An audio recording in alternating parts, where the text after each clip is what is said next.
कहानी एक प्राचीन राज्य की है जिसका शासक सम्राट सूर्यवीर था।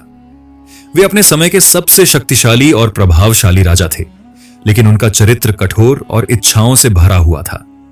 उनकी अनेक रानियां थीं, फिर भी उनका मन नई स्त्रियों की ओर आकर्षित रहता था। महल में कई दासियां थीं, जिनमें से एक का नाम सुमति था। वह सिर्फ सुंदर ही नहीं थी, बल्कि बुद्धिमान और विनम्र भी थी। सम्राट सूर्यवीर अक्सर महल की व्यवस्थाओं पर चर्चा करते हुए उसे बुलाते थे। समय के साथ सम्राट को सुमति के प्रति विशेष लगाव हो गया। एक दिन जब राज्य की एक महत्वपूर्ण बैठक चल रही थी, सुमति को कुछ दस्तावेज लेकर राजा के पास जाने का आदेश मिला। जैसे ही सम्राट ने उसे देखा, उनका मन विचलित हो गया। उन्होंने बैठक के बाद उसे रोक लिया और कुछ व्यक्तिगत प्रश्न पूछने लगे। धीरे धीरे दोनों के बीच एक गहरा मानसिक और भावनात्मक संबंध बन गया। सम्राट सूर्यवीर ने सुमति को बार बार अपने पास बुलाना शुरू कर दिया। यह संबंध महल में एक रहस्य बन गया, लेकिन जल्द ही सुमति गर्भवती हो गई। सम्राट ने इस खबर को गुप्त रखने का प्रयास किया और उसे महल के एक दूरस्थ हिस्से में भेज दिया। समय बीतता गया और सुमति ने एक पुत्र को जन्म दिया, जिसका नाम अयोध्या वर ने उसे गोपनीय रूप से शिक्षा करने का प्रबंध किया। लेकिन महल में जल्द ही यह खबर फैल गई। प्रजा और मंत्रियों ने राजा के इस कृत्य पर प्रश्न उठाए। सम्राट की प्रमुख रानी महारानी विमला इस सत्य को जानकर क्रोधित हो गई। उन्होंने सम्राट से स्पष्ट रूप से कहा, एक राजा के लिए नीति और मर्यादा सबसे महत्वपूर्ण है। अगर तुम इस बच्चे को अपनाते हो तो यह परंपराओं के विरुद्ध होगा। लेकिन समय के साथ विमला ने महसूस किया कि हर व्यक्ति गलती कर सकता है। उन्होंने राजा को क्षमा कर दिया और सुमति को महल में वापस लाने की अनुमति दी गई। सम्राट सूर्यवीर ने अयोध्या को उत्तराधिकारी घोषित करने का निर्णय लिया। हालांकि यह फैसला आसान नहीं था। राज्य के पुराने मंत्री और सेनापति इस निर्णय के विरोध में थे। उन्हें लगता था कि एक दासी का पुत्र राजा नहीं बन सकता। इसी बीच राज्य को एक नए संकट का सामना करना पड़ा।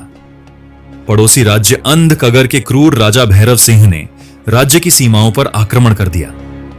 सम्राट अब वृद्ध हो चुके थे, इसलिए उन्होंने युद्ध की बागडोर अयोध्या को सौंपने का निश्चय किया।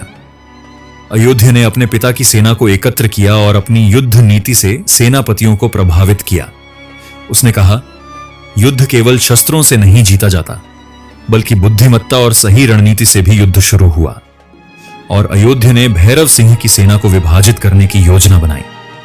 उसने अपनी सेनाओं को विभिन्न मोर्चों पर तैनात किया और एक चतुर युद्ध नीति अपनाई। अंततः अयोध्या की योजना सफल रही और भैरव सिंह को पराजित कर दिया गया।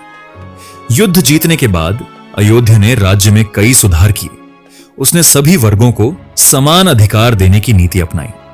गरीबों के लिए शिक्षा और स्वास्थ्य सेवाएं शुरू की गई। उसने एक नया न्यायालय स्थापित किया, जहां निष्पक्ष निर्णय लिए जाते थे। राज्य के कुछ प्रभावशाली लोगों ने इन सुधारों का विरोध किया, लेकिन अयोध्या ने उन्हें समझाया कि सच्चा राजा वही होता है जो अपने लोगों के भले के लिए कार्य करता है, न कि केवल सत्ता के लिए। समय के साथ राज्य समृद्ध और शांतिपूर्ण बन गया। सम्राट सूर्यवीर और सुमति गर्व से देखते थे कि उनका पुत्र एक आदर्श शासक बन रहा है। एक दिन एक रहस्यमय साधु महल में आया। उसने अयोना को एक प्राचीन ग्रंथ दिया, जिसमें भविष्य की चेतावनी लिखी थी। उसमें कहा गया था कि आने वाले वर्षों में राज्य को एक बड़े संकट का सामना करना पड़ेगा, और यह संकट केवल बाहरी नहीं बल्कि आंतरिक भी होगा। अयोध्या ने इस भविष्यवाणी को गंभीरता से लिया और राज्य को और अधिक संगठित करने की दिशा में कार्य किया। उसने अपने सहयोगियों और मित्रों को एकत्र किया और राज्य की सुरक्षा व्यवस्था को और मजबूत किया। समय के साथ अयोध्या केवल एक शक्तिशाली योद्धा ही नहीं, बल्कि एक महान नेता बन गया। उसने सच्चे न्याय, दया और दूरदृष्टि के साथ शासन किया।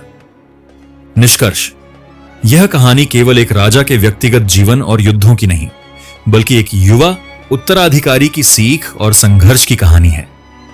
अयोध्या केवल एक विजेता नहीं बना, बल्कि उसने समाज को न्याय और समानता का पाठ पढ़ाया। इस कहानी का संदेश यह है कि एक सच्चा राजा या नेता वही होता है जो केवल सत्ता के लिए नहीं, बल्कि लोगों की भलाई के लिए कार्य करता है।